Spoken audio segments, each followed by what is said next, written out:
मित्रांनो, निकित मराठी कथा या चॅनलवर तुमचे स्वागत आहे. प्रेम विरह भाग 40 मागील भागात. आणि तुमच्या सुनबाई आता त्यांच्या नजरेत आल्यात, त्यामुळे काय होऊ शकतं हे जाणता तुम्ही. करण काळजीने बोलत होता. आता पुढे चुकताय तुम्ही.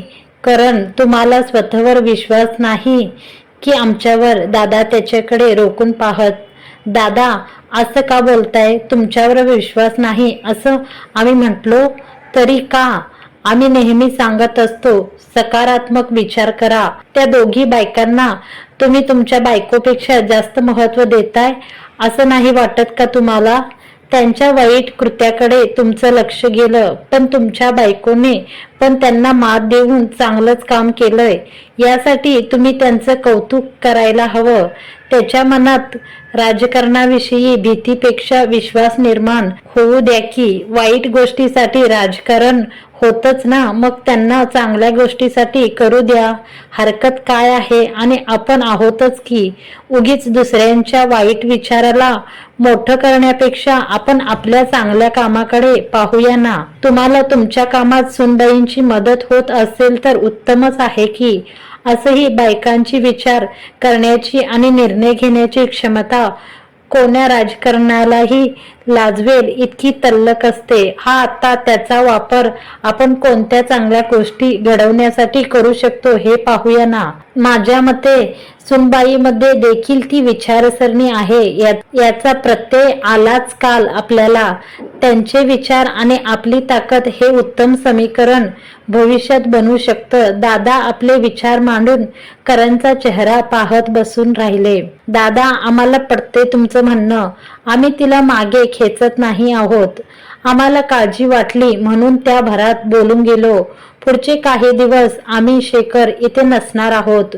तुमचाही छोटा मोठा प्रवास चालूच असतो. या सगळ्यात पुन्हा काही दगा फटका होऊ नये एवढाच हेतू होत आमच्या मनात. कारण त्या बायका शांत बसणाऱ्या मधल्या नाहीत.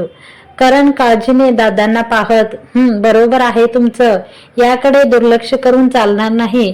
पण तुम्ही निर्धास्त राहा. आम्ही शिंदेना देतो याची जबाबदारी. तुम्ही पुण्याचा दौरा लवकर उरकून या. मग या विषयावर नंतर बोलू आपण. सध्या त्यांच्या कानावर काही घालू नका.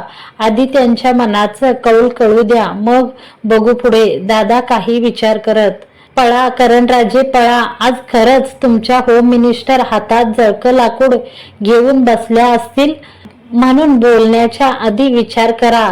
काही चूक नसताना ताडजोड बोलून मोकळे पण झालात. आता जाम चिडली असणार. शेट यार, काय केलं मी? माईंनी किती वेळा सांगितलंय बोलण्याच्या आधी विचार कर. पण नाही, खाल्ली ना माती. एक तर रुसवा काढता येत नाही, तर समोरच्याला चिडायला तरी कशाला लावायचं? नीट बोललो पण नाही मी तिच्याशी. शिट. करण स्टडी टू त्याची बेडरूम येईपर्यंत मनात स्वतःला कोसत तिच्या विचारत चालत होता. तू सांग ग जुई, बरोबर केला का हे त्यांनी? तुला तरी पटलं का त्यांचं वागणं? काहीच ऐकून घेतलं नाहीत.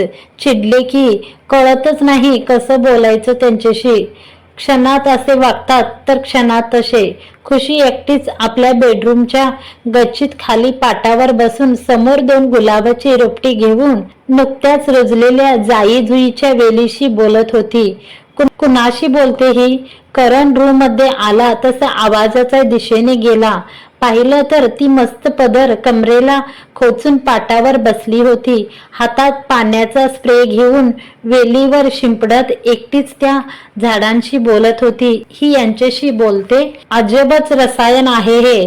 पण चांगलं आहे. एक सुगंध दुसऱ्या सुगंधाशी बोलते. वा, पण बोलते काही माझ्या तक्रारी यांच्याकडे करते की काय? करण कुतूहलाने पुढे तिला ऐकत हसून तिथेच भिंतीला टेकून उभा तिला पाहत होता. काय ओ गुलाबराव, तुम्ही सांगा, बरोबर केलं का यांनी? चुकलं ना त्यांचं? वेलींना पाणी घालून आपला मोर्चा समोरच्या सफेद आणि लाल गुलाबाकडे वळवत ती बोलत होती. मला माहितीये तू पण त्यांचीच बाजू घेणार. तू कशाला त्यांना काही बोलशील? तू पण त्यांच्यासारखाच. दोघही अगदी सेम टू सेम. आधी असं गोड गोड हसून दिसून तुमच्या रूपाची भूल पाडायची आणि मग कुणी जवळ येऊन गुलकंद चाकावं म्हटलं तर काटे टोचून त्याला रडवायचं.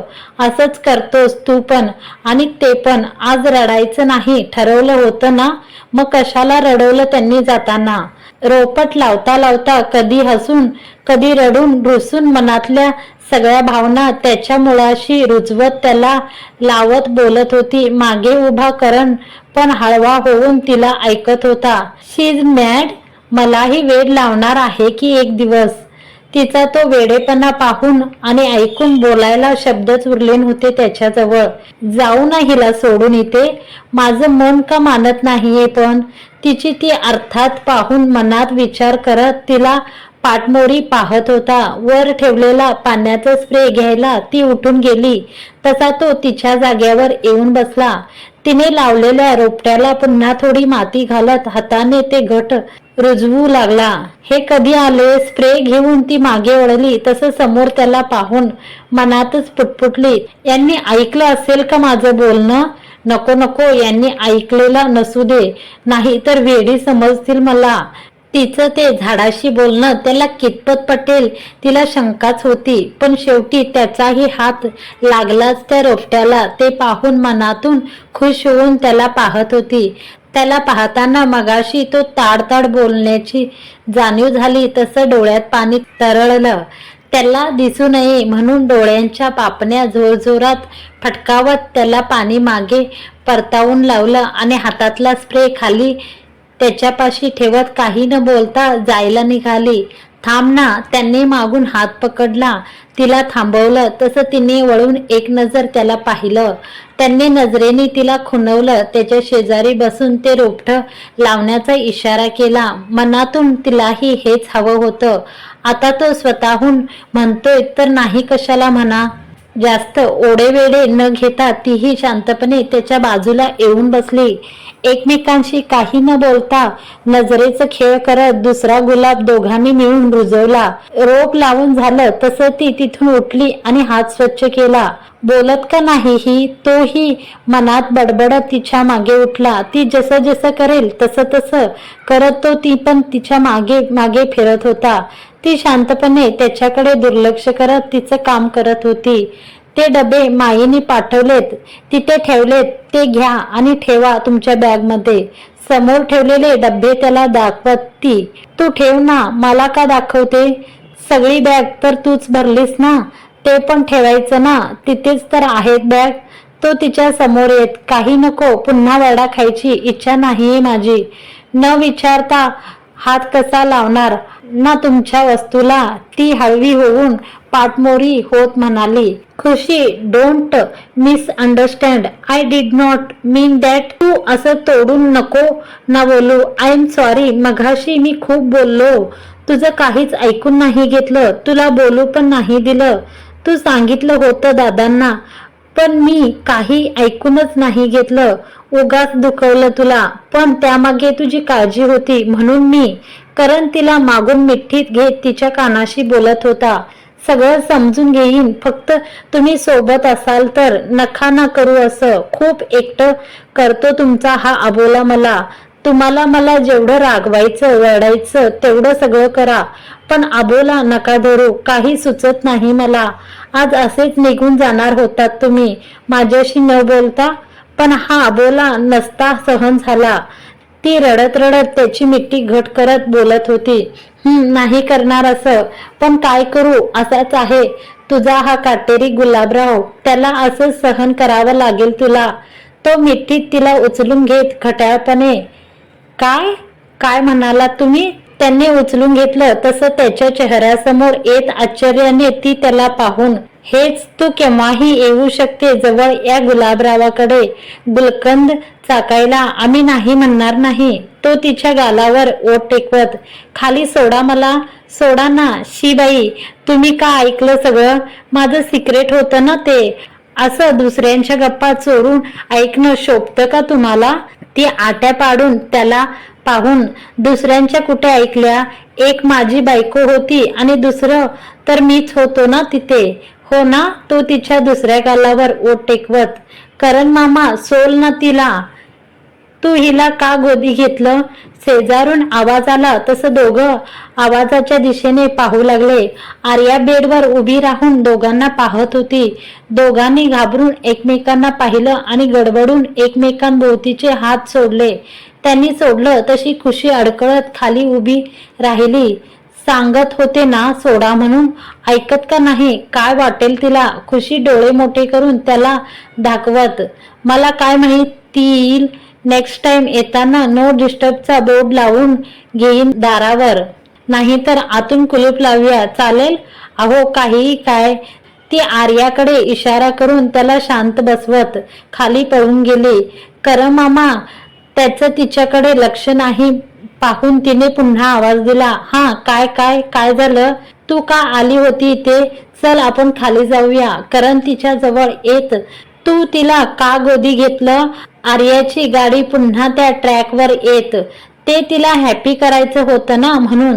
तुला पण सकाळी मी घेतलं ना गोदी आणि लव पण केलं. तू सॅड होती म्हणून, मग तू हॅपी झाली. तशीच ती पण सॅड होती, आता हॅपी झाली. तिला लव केलं तर ती आपल्या टीम मध्ये आहे ना म्हणून घेतलं गोदी. करण तिला समजेल असं सांगत जिना उतरत होता. आणि मी काय सांगितलं आहे ना लक्षात. मी नाहीये थोडे दिवस इथे. मी बाहेर जाणार आहे तर कुणालाही त्रास द्यायचा नाही, हट करायचं नाही. मम्माशी, आजी आजोबाशी, अख्खा सगळ्यांशी काळजी घ्यायची. तू मोठी झाली आहे ना आता. करण मामा तिला आठवण करून देत. Yes I am big and good girl. You don't worry Karan मामा. आर्या शिकवलेल्या पोपटासारखं बोलत, थँक्यू डिअर चुटकी. माई सगळं काही त्यांच्या आवडीत का केलं तू. मी तुला सांगितलं होतं ना मला वांग्याचं भरीत कर. का नाही केलं. नेहमी अशीच करते तू. सगळं काही याच्या नाही तर दादाच्या आवडीचं खायला घालते. तुझं प्रेमच नाही माझ्यावर. माया आटली तुझी या लेकरावरची. मी हॉस्टेलला काय गेलो. तू तर विसरूनच गेली की तुझा इतका गुणाचा साधा भोळा न चिडणारा मुलगा पण आहे तिकडे. सगळे दुपारच्या जेवणाला एकत्र बसले तशी अर्जुनची सगळ्या भाज्या पाहून नौटंकी सुरू झाली. नाटक नको करू हा अर्जुन. कालपासून हा डायलॉग मारून मारून सगळं स्वतःच्या मनाचं करून घेतलंस तू. हे बनव ते बनव, ऑर्डर सोडून सोडून त्या नीलूचा आणि खुशीचा पार पिठ्ठा पाडलास तू. आता जर पुन्हा हा डायलॉग मारलास तर ना कल्याणीचा चारा खायला घालीन तुला. माई किचन मधून त्याला वरडत, माई अगं डॉक्टर होणार आहे मी. डॉक्टर गुरे डोरे आहे का मी चारा खायला. दादा बघितलं कशी करते तुझी बायको. 2 पदार्थ काय सांगितले बनवायला तर बघितलं म्हणून काही बोलत नाही मी माझ्या बायकोला. मला पण अशीच गप करते. अर्जुनला दादा त्याच्या कानात हळूच खुसफुसले, ऐकते मी सगळं. माई त्याच्या शेजारी उभ्या राहत, तू आलीच. अगं सुनीता ते मी याच्या तेच सांगत होते. वारे वा डॉक्टर झाला म्हणजे सिंग फुटली का तुला. इतके लाड केले तुझे माझ्या बायकोने तरी तिला बोलतो. दादा खोट त्याला दाखवत, हे घे खा आत्मा कर शांत. गायत्रीने अर्जुनच्या प्लेटमध्ये त्याच्या आवडीचं सगळं जेवण वाढलं आणि त्याला पाहू लागली. वाव भरीत, फुलके, कढी पकोडा आणि खीर पण. Thank you Gayatri di, you are the best. Arjun आनंदाने तिच्या हातावर किस करत, मी फक्त कढी पकोडा केलाय, बाकीचं ते भरीत खीर सगळं तुझ्या वहिनीने केलंय. तिला म्हणत होते नको नको पण ती कुठे ऐकते. केलं सगळं. गायत्री त्याला चिडवत, तरीच मला डाऊट होताच. तू इतकी कशी काय सुधारलीस. थँक्यू वहिनी. अर्जुन डोळे चिमकावत खुशीला पाहत जेवण सुरू करत, करंडा तू नाही थँक्यू म्हणत वहिनीला. तुझ्या पण आवडीचं केलंय तिने.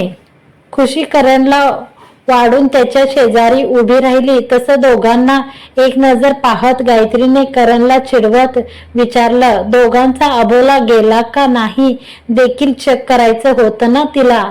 त्याचं थँक्यू वेगळं असेल गायत्री दी. Try to understand. इथे कसं बोलणार ना ते. अर्जुन दोघांना पाहून हळूच पुटपुटला. तसे सगळे गालात हसून दोघांना पाहू लागले.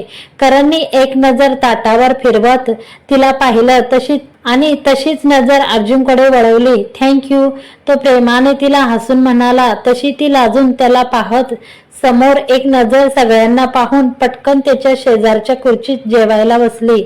अर्जुनची गोड मस्ती आणि तिचं लाजणं पाहून करणलाही तिला सतवायची इच्छा झाली. आमचं वालं स्पेशल थँक्यू तर करायलाच हवं, मनात पुटपुटत करणने एक नजर सगळ्यांवर फिरवली. सगळे गप्प करण्यात आणि खाण्यात व्यस्त होते. पाहून त्यांनी हळूच हात खाली घेत शेजारी बसलेल्या खुशीच्या पोटावर फिरवला. हिचकी त्याच्या अचानक स्पर्श झाला तशी तिने भाजीसोबत मिरची खात उचकी दिली. त्यांनी तिची ती गोड प्रतिक्रिया पाहून गालात हसून हात तसाच फिरवत कमरेवर आणला आणि बोट फिरवत राहिला. तसा पुन्हा हिचकी. माईने ऐकलं तसं करणला आवाज दिला. हो माई. माई म्हणाली तसं करणने हसून ग्लास तिच्या पुढे केला. माझं स्पेशलवालं थँक्यू. तिच्या तिळावर हलका चिमटा घेत तो तिच्या कानाशी पुटपुटला आणि आपला हात काढला. तिने पाणी पिऊन बारीक डोळे करून माई हळव्या होऊन अर्जुन शेजारी बसल्या होत्या. दादा आणि करण त्याची कामाची चर्चा करण्यात गुंतले होते. आर्या दोघांना निघालेलं बघून गोंधळ घालेल म्हणून आधीच गायत्री दोघांची भेट घेऊन तिला बाहेर घेऊन गेली होती. खुशी माई आणि अर्जुनची बडबड ऐकत बारीक चेहरा करून माईच्या मागे उभी होती.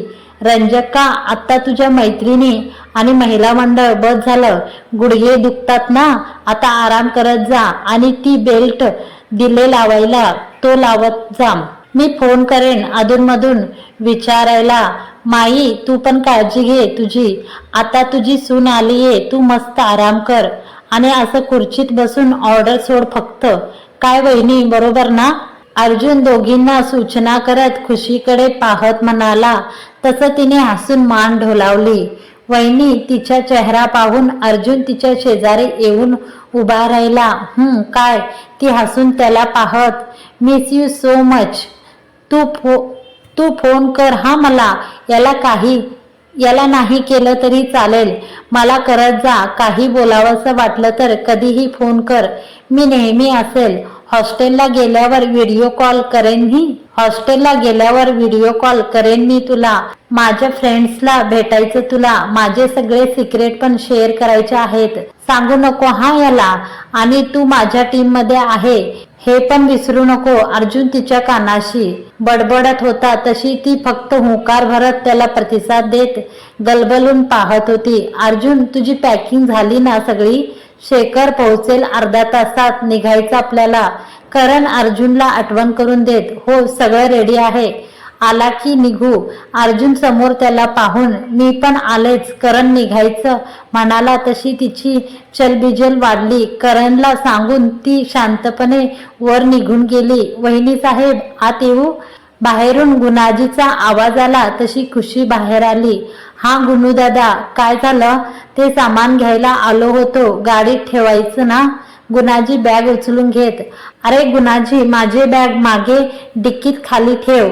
मग अर्जुनच्या भर सांभाळून जा. गुणाजीच्या पाठोपाठ करण आला आणि त्याला सूचना देऊ लागला. जी करण भाऊ, सकाळी काय सांगितलं लक्षात आहे ना?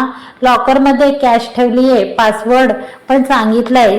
ते तुझ्यासाठीच आहेत. त्यामुळे कोणताही बारीक सारीक विचार करत बसशील तर माझ्याशी गाठ आहे. ऐकलं का तू? तो तिला आवाज देत. ती दादा आणि माईची काळजी घे. मी नाही, अर्जुन दोघेही नसणार आहे. त्यामुळे तुझ्यावर जबाबदारी जास्त आहे. तू सगळं नीट बघशील मला खात्री आहे. तरी पण थोडं जपून. तुझी पण काळजी घे. करण भाऊ, खाली शेखर आलेत. गुणाजी निरोप द्यायला आला. आलो. करण लॅपटॉपची बॅग त्याच्या हातात देत घाईत खाली निघाला तर ती त्याच्या मागे न येता दारात उभी राहून त्याला जाताना पाहत होती फक्त. तिला पाहून चालता चालता अचानक पाय थबकले. तसा मध्येच उभा राहून तो तिला पाहू लागला. माई, दादा, अक्का, येतो. काळजी घ्या. करणने तिघांना नमस्कार करत एक नजर वर पाहिलं. दाराच्या आड उभी राहून त्याला जाताना चोरून पाहत होती. नको ना असं करू, ये ना समोर, हसून निरोप देणार म्हणाली होतीस ना, ये ना.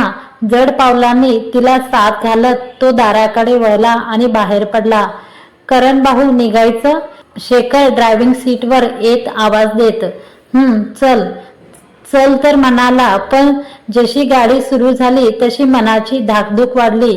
खिडकीतून वळून पाहत नजरेने तिचा शोध घेत मन मागे मागे पळत तिच्यापाशी जात होतं. तू हवी आहेस मला जवळ आता. नाही जाऊ शकणार मी. शेखर थांबव जरा, मी आलोच. शेखरने गाडी चालू करत पुढे घेतली तसा करणने आवाज दिला. काय झालं भाऊ, उशीर होईल. शेखर गाडी थांबवत आरशातून मागे पाहत. होऊ दे, थांब जरा. काहीच न ऐकता तो गाडीतून उतरला आणि थेट झपाझप पावलं टाकत पुन्हा आत आला. काय रे, काय झालं इंद्रा? पुन्हा आत आलेलं पाहून माईने आवाज दिला. काही नाही माई, मी आलोच. जास्त काही न बोलता तसा झपाझप पावलं टाकत तो वर निघाला. तसं माईने दादांकडे पाहिलं. मगाशी त्याला पाहणारे तिचे डोळे राहून राहून सारखे नजरेसमोर येत होते. तिला भेटल्याशिवाय जाणं शक्यच नव्हते. हळूच दार उघडून तो आत आला तसं तिला पाहून मन गलबलून आलं. बेडवर पालथी झोपून उशीत तोंड खुपसून रडत होती. तिच्या शेजारी येत त्याने हळूच तिच्या मानेवर खिस करत कमरेत हात घालून तिला स्वतःकडे वळवलं. तशी ती आश्चर्याने डोळे पुसत त्याला पाहू लागली. तो काहीच न बोलता फक्त तिला पाहत होता. नका जाऊ. त्याला असं पाहून मन भरून आलं तसं त्याच्या खुशीत शिरून पुन्हा रडायला लागली. खुशी नको ना, लवकर येतो ना मी. तुला असं पाहून नाही जायचं मला. माझं लक्ष नाही लागणार कशात. प्लीज स्टॉप, नाही तर सगळं कॅन्सल करून टाकेन मी. तो घट्ट तिला बिलगत. नाही, नको, मी ठीक आहे, जा तुम्ही. ती स्वतःला सावरत. नक्की? तो तिच्या मानेवर ओठ फिरवत. नक्की. काळजी घ्या तुमची. चिडचिड नका करता तुम्ही. रागात स्वतःकडे दुर्लक्ष करता तुम्ही. तसं काही करू नका. मला प्रॉमिस केलंय तुम्ही. आठवणीने फोन करा. आणि बोलता बोलता थांबून त्याला पाहत होती. आणि काय? तिला पाहून तो काही नाही. ती काहीच न बोलता बराच वेळ त्याला एकटक पाहत नजरेत त्याला साठवून घेत निहारत होती. तुम्ही परत का आलात? त्याच्या गालावर हात ठेवत त्याला प्रेमाने पाहती. माझा सुगंध राहिला होता इथे. त्याला साठवून घ्यायचं राहिलं होतं. तिच्या डोळ्यात पाहत त्याने तिला आणखीन जवळ ओढलं आणि तिच्या ओठावर नजर फिरवली. अलगद त्यावर अंगठा फिरवत तिला पाहून तो बोलू लागला. तिच्या गालातलं हसू पाहून काही क्षण त्याचे ओठ तिच्या गालावर रेंगाळले आणि तिच्या मऊ गालाचा फील घेऊ लागले. तिच्या माथ्यावर खिस करून त्याने अलगद ओठ तिच्या ओठांवर टेकवले. तसा सुखावला. त्याच्या ओठांचा स्पर्श होताच गोड शिरशिरी चढली तिच्या सर्वांगाला. त्याच्या पाठीवर हाताची पकड घट्ट करत तीही त्याला अनुभवू लागली. दोघांचीही गोड सुरुवात एकमेकांमध्ये धुंद होऊन केली होती. मित्रांनो, आजचा भाग कसा वाटला तुम्हाला कमेंट करून जरूर कळवा. व्हिडिओ आवडला असेल तर जरूर सगळ्यांनी लाईक करा आणि चॅनलवर पहिली वेळ असाल तर चॅनलला सबस्क्राईब करून घ्या आणि समोरचे बेल आयकॉन प्रेस करून ऑलवर सिलेक्ट करा. असेच नवनवीन व्हिडिओ तुम्ही रोज पाहू शकता. धन्यवाद मंडळी.